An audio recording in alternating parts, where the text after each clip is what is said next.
अस्सलाम वालेकुम। आज की जो हमारी वीडियो है ये एक शॉर्टेस्ट स्टूडेंट वीज़ा के हवाले से है, जिसको पाकिस्तानी स्टूडेंट्स जो है या इंडियन स्टूडेंट है इतना कंसिडर नहीं करते, लेकिन बहुत सारे ऐसे लोगों और बच्चों के लिए ये फ़ायदेमंद वीज़ा इसलिए भी मैं इसे कंसिडर करता हूँ कि ये बड़ी आसानी से मिल जाता है। आसानी से मुराद ये नहीं कि आपका स्टांस जो है वो पॉजिटिव नहीं है या आपको कुछ आता नहीं है तो आपको मिल जाएगा। इसके लिए भी थोड़ी सी मेहनत रिक्वायर्ड होती है और थोड़ी सी डॉक्यूमेंटेशन रिक्वायर्ड होती है, देन आपको ये मिलता है। जी हाँ, मैं किसी और कोर्स की नहीं बल्कि ई सोल की बात कर रहा हूँ और आज इसी के सिलसिले में आपको गाइड करूँगा कि ई सोल स्टूडेंट वीज़ा जो है एक शॉर्ट कोर्स, जो लैंग्वेज कोर्स जिसे आप कह सकते हैं, जस्ट लाइक कि आपने आइल्स की प्रेपरेशन करनी है, यहाँ पे आप सेटिस्फाई नहीं हो पाकिस्तान में, तो आप क्या करते हो, यूके के किसी चार्टर्ड इंस्टीट्यूशंस में एडमिशन ले लेते हो, तो देन वहाँ से ये ई सोल करके आ जाते हो और आने वाले वक्त में फ्यूचर में आपको उसके लिए बड़ी आसानी होती है, आइल्स में भी और चीज़ों में भी। यानी कि कोई और भी इंग्लिश एग्ज़ाम देना है या किसी यूनिवर्सिटी में एडमिशन प्रोसेस करना है, तो देन अगर आपके पास सर्टिफिकेट मौजूद है तो आपको आइल्स या कोई और इंग्लिश टेस्ट करने की ज़रूरत नहीं पड़ती, आपको ईज़िली एम्बेसी वीज़ा दे देती है। तो ये स्पेशली मैं इसलिए भी इस पे फोकस करता हूँ, बच्चों को कहता हूँ कि अगर आपके इंग्लिश स्किल्स अच्छे नहीं हैं, आपने मैट्रिक या एफए एफएससी इंटरमीडिएट यानी कि कर रखा है, तो आप कोशिश करें कि आप ई सोल पे चले जाएं। ई सोल पे थोड़े से पैसे तो ज़रूर लगते हैं, लेकिन होता ये है कि आपकी फ्लुएंसी और आपका कह लें कि जो लहजा होता है ना किसी ज़ुबान को अंडरस्टैंड करने का या बोलने का या प्रोनाउंसिएशन उसकी, जो उसके हिडन चीज़ें छुपी होती हैं, वो सारी कुछ आप उन प्रोफेशनल से सीखते हो जो उस सोसाइटी में रह रहे हैं। इसके साथ साथ क्या एक्सपीरियंस करते हो, उस सोसाइटी को आप एक्सपीरियंस करते हो रियल टाइम में, जो आपके लिए बहुत ही बेनिफिशियल होता है। तो अगर इसकी टोटल कॉस्ट आप देखते हैं कि क्या है इस वीज़ा की, टोटल कॉस्ट से मुराद है कि एम्बेसी के एक्सपेंसेस क्या हैं, एम्बेसी आपको क्या चार्ज करेगी, वो है जी ऑलमोस्ट 200 ब्रिटिश पाउंड्स जो है ना, वो इसकी वीज़ा फ़ी है। अगर दूसरी चीज़ कंपलसरी देखी जाए तो 700 इसकी हेल्थ इंश्योरेंस है जो आपको देना पड़ेगी 1 साल की। ये वीज़ा ड्यूरेशन अगर हम देखें तो ये 6 साल से 6 माह से 1 साल तक का ये वीज़ा ग्रांट होता है, यानी कि 1 माह एक्स्ट्रा ग्रांट होता है। अगर आपका 6 माह का कोर्स है तो आपको 7 माह का वीज़ा लगेगा, अगर आपका 10 माह का कोर्स है तो आपको 11 माह का वीज़ा अलॉट होगा, एलोकेट होगा। तो इंश्योरेंस फ़ी आपकी जो बड़ी नॉमिनल है। तो आगे क्वेश्चन आ जाता है कि ये कोर्सेज करवाता कौन है, कैसे पता चलेगा कि कोर्स जो है बेनिफिशियल है और अप्रूव्ड है। तो जिधर से आपने पढ़ना है ना, जिस कॉलेज को फ़ी देनी है, तो आपने ये इंश्योर करना है यूकेवीआई की वेबसाइट पे या उनके इदारों को ईमेल करने के बाद कि क्या ये चार्टर्ड इंस्टीट्यूशन है जो कि सर्टिफिकेट प्रोवाइड कर देता है पढ़ाने के बाद, या कि ये इलीगल किसी ने, जैसे पाकिस्तान में बहुत सारे कोठी कॉलेज यूनिवर्सिटीज़ खुली हुई हैं, चार्टर्ड नहीं है, एचईसी अप्रूवल ही नहीं देता उनकी, तो ऐसे अदारे से नहीं। अगर आप इसमें फ़र्दर हमारी हेल्प लेना चाहते हैं, कि गारंटी चाहते हैं कि आपको चार्टर्ड इंस्टीट्यूट का ही वीज़ा मिले, चार्टर्ड इसलिए भी मैं बार बार आपको बता रहा हूँ कि इससे एक गारंटी आ जाती कि श्योरिटी आ जाती है, श्योरिटी बाउंड साइन हो जाता है कि आपका वीज़ा आपको मिलेगा ही मिलेगा, रिजेक्शन के चांसेस जो है ना वो मिनिमम हो जाते हैं इसमें, इस कैटेगरी में। अब अगर इस वीज़ा के ड्रॉबैक्स देखें तो ड्रॉबैक डेफिनेटली इसके हैं 2-3 जो कि झुटलाए नहीं जा सकते।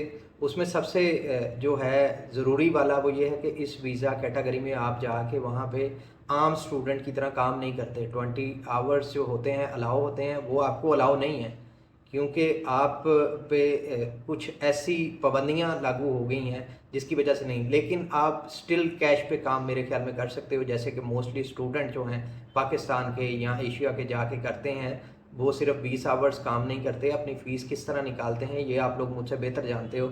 वो 2-2 3-3 जगह शिफ्ट्स लगाते हैं, इस तरह से ये चलता है सारा। और दूसरा ड्रॉबैक अगर देखें तो इस वीज़ा कैटेगरी को ना आप किसी और में शिफ्ट नहीं कर सकते वहाँ पे पहुँच के। ऐसा होता है कि पाकिस्तानी लोग या हमारे माशरे के मोस्टली लोग जो होते हैं या हमारे तरह के ममालिक से जाते हैं, उनकी फ़र्स्ट प्रायोरिटी होती है कि वहाँ जाके शिफ्ट करना। तो ये वीज़ा, ये बिल्कुल हकीकत है कि ये बिल्कुल शिफ्ट नहीं होगा, ये as it is same category रहेगी और ये पढ़ के आपको वापस आना पड़ेगा एक दफ़ा। तीसरा जो है, इस पे डिपेंडेंट बिल्कुल अलाउड नहीं है, किसी भी किस्म का जो मर्ज़ी कर लें इस पे डिपेंडेंट साथ नहीं जा सकता। اب آگے نیکسٹ اگر دیکھیں تو UK جا کر کہیں اور نہیں آپ جا سکتے، یعنی کہ یورپی یونین یہ ایسی کوئی باؤنڈنگز نہیں ہے اس پہ. آپ UK چلے گئے اسٹوڈنٹ ویزا پہ، دیکھیں یہ ان لوگوں کے لیے بھی اپرچونٹی ہے کہ جن کا اور ممالک کا ویزا لگتا ہی نہیں ہے. UK جاؤ، ESOL پڑھو، کورس کمپلیٹ کرو، کورس کمپلیشن جب آپ کی نیئر اباؤٹ ہو، آپ کسی اور ملک کا وزٹ ویزا لو، وہاں پہ چلے جاؤ اور وہاں پہ جا کے آپ اپرچونیٹیز دیکھ سکتے ہو اور سوئچ کر سکتے ہو. جانے کا مقصد یہ نہیں ہے کہ وہاں کے جا آپ سلپ ہو جاؤ یا آپ اسائلم اپلائی کر دو. لیگل طریقے ہمیشہ اپنانے چاہیے، کیونکہ آپ کو سیٹلمنٹ اس معاشرے میں اپنی کرنے کے لیے نا بہت زیادہ آسانی ہوتی ہے پھر اگر آپ لیگلی جائیں. جیسا کہ کینیڈا کا آپ کو وزٹ مل سکتا ہے، USA کا مل سکتا ہے، یورپی یونین کا پورے کا مل سکتا ہے، یعنی کہ پوری ورلڈ آپ ایکسپلور کر سکتے ہو جب آپ کے پاس ویلڈ اسٹوڈنٹ ویزا UK کا یہ والا ESOL کا ہوگا، کیونکہ اس پہ کوئی پابندی نہیں ہے اور یہ بہت بڑا پلس پوائنٹ ہے اس کام کا. پھر آپ کے لیے سب سے زیادہ آسانی یہ ہے کہ اس ویزا کو حاصل کرنے کے لیے نا آپ کو آئلٹس نہیں چاہیے یا کوئی بھی انگلش لینگویج ٹیسٹ نہیں چاہیے. آپ نے آلریڈی جو کیا ہوا ہے یا کر رہے ہیں ایز اٹ از آپ ان کو ایکسیپٹیبل ہو. جسٹ انسٹیٹیوشن کی سلیکشن جو ہے نا وہ اگین میں آپ کو یہی کہوں گا کہ وہ اچھی ہونی چاہیے تاکہ اس کی ویزا ریشو اچھی ہو. بہت سارے چائنیز اسٹوڈنٹس ہمارے تھرو ESOL کرنے کے لیے جا رہے ہیں UK میں، یا کورین اسٹوڈنٹ یا اسپینش اسٹوڈنٹ، اس طرح کے جو انگلش نیٹو کنٹریز نہیں ہیں ہماری طرح کے. جیسے اسی میں پاکستان بھی آپ کنسیڈر کر سکتے ہیں کہ پاکستان سے، لیکن وہ ریشو بہت کم ہے. اب میں اس لیے بھی ویڈیو ڈیٹیل میں بنا رہا ہوں، آپ کو بتا رہا ہوں کہ یہ ایک اپرچونٹی اویلیبل ہے ہماری نیشن کے لیے جو آپ اس کو کیش کر سکتے ہو کسی بھی موقع پر. تو جب آپ نے رجسٹرڈ ہونا ہے نا اس میں اپنے جب آپ نے رجسٹرڈ ہونا ہے نا اپنے کورس میں، تب آپ نے کالج کے بارے میں یا یونیورسٹی کے بارے میں یا اکیڈمی کے بارے میں پوری ڈیٹیلز لینی ہے. یہ نہیں کرنا کہ آنکھیں بند کر کے اپنے جو بھی کنسلٹنٹ ہے اس پہ اعتبار کیا اور اپنا ایڈمیشن پروسیس کر دیا. کیونکہ پاکستان کی مارکیٹ میں میرا یہ ماننا ہے کہ بہت سارے لوگ جو ہیں نا وہ بیچارے چیٹ کرتے ہیں غریب لوگوں کو، جو کہ ہم ریکمینڈ نہیں کرتے. تو اس لیے آپ نے یہ دھیان رکھنا ہے، وہ کالج کا جو بھی آپ کو نام بتائیں یا شیئر کریں، آپ نے اپنے کنسلٹنٹ کے ساتھ ان ٹچ رہنا ہے، سارا لیگلی کام سر انجام کروانا ہے. سیکنڈ ڈاکومنٹ آپ کو جو چاہیے ویلیڈیٹی، وہ پاسپورٹ آپ کا ویلڈ ہونا چاہیے. جتنی دیر کا ویزا لگنا ہے یا آپ کا کورس ہے اس سے 6 سے 8 ماہ زیادہ ہونا چاہیے. فار ایگزامپل 6 ماہ کا کورس ہے تو آپ کا 1 سال کا پاسپورٹ کی ایکسپائری ڈیٹ ہونی چاہیے. تیسری چیز بینک اسٹیٹمنٹ چاہیے. اس کی بینک اسٹیٹمنٹ ایسے کیلکولیٹ ہونی ہے کہ 1000 پاؤنڈ جو ہے نا لگ بھگ آپ کا پر منتھ کا وہ ایکسپینسز ہے جو آپ نے کیلکولیٹ کر لینا. جتنے مہینے کا ویزا ہے اس سے 2 مہینے زیادہ کے پیسے رکھنے ہیں تو کیلکولیٹ کر کے اپنے اماؤنٹ میں رکھ لینے، آپ ویزا اپلائی کر دینا ہے اور آپ کا ویزا لگ جانا ہے. اس میں اپلیکیشن میں اس ویزا کی اگر کسی بھی قسم کی آپ کو ہیلپ چاہیے یا چارٹرڈ اداروں میں ایڈمیشن لینا چاہتے ہیں، کیونکہ ہماری پریزنس ہے برٹش مارکیٹ میں، تو آپ ہم سے رابطہ کر سکتے ہیں، گائیڈ لائن لے سکتے ہیں.